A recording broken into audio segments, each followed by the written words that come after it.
காலையிலே மீன் கொண்டு வந்துட்டாங்க. சரி பசங்களுக்கு லஞ்சுக்கு மீன் குழம்பே ரெடி பண்ணிரலான்னு சொல்லிட்டு பார்த்தா, பசங்க வந்து ஃப்ரைட் ரைஸ் தான் வேணும்னு சொல்லியிருந்தாங்க.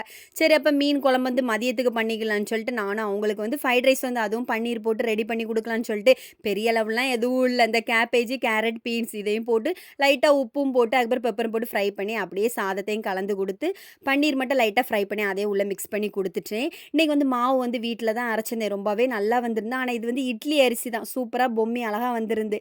இட்லியும் வச்சு, சட்னி வச்சு காலையிலே பசங்களுக்கு குடுத்துட்டேன். பேக் பண்ணி லஞ்சும் குடுத்து விட்டாச்சு. அப்புறம் பையன் இருந்து இன்னைக்கு மீன் குழம்பு வைக்கலான்னு சொல்லிட்டு அப்படியே பார்த்தா, காய்கறியும் கொண்டு வந்துட்டாங்க. மீனுக்கு வந்து காலையிலே நான் வந்து எல்லாமே நீட்டா கழுவி எடுத்து, அழகா கோடெல்லாம் போட்டு வச்சிருந்தேன். ஏன்னா, இந்த ஸ்டைல்ல நம்ம மீன் குழம்பு வைக்கும்போது, அது வந்து வெடிச்சு, அந்த மீன் வந்து 2ஆ பிரிஞ்சிரும். அதனால சென்டர்ல கோடு போட்டு, அழகா இந்த வெங்காயம், தக்காளி இதெல்லாம் போட்டு நல்லா வதக்கி எடுத்து, அப்படியே வந்து 2 தக்காளிய அரைச்சு விட்டு மீன் குழம்பு வச்சேன். ரொம்பவே சிம்பிளா, நல்லா அழகா டேஸ்ட்டாவும் இருந்துச்சு. இதுக்கு வந்து தேங்காய் கூட தேவையில்ல. வேற லெவல்ல மீன் குழம்பு இருந்துச்சு.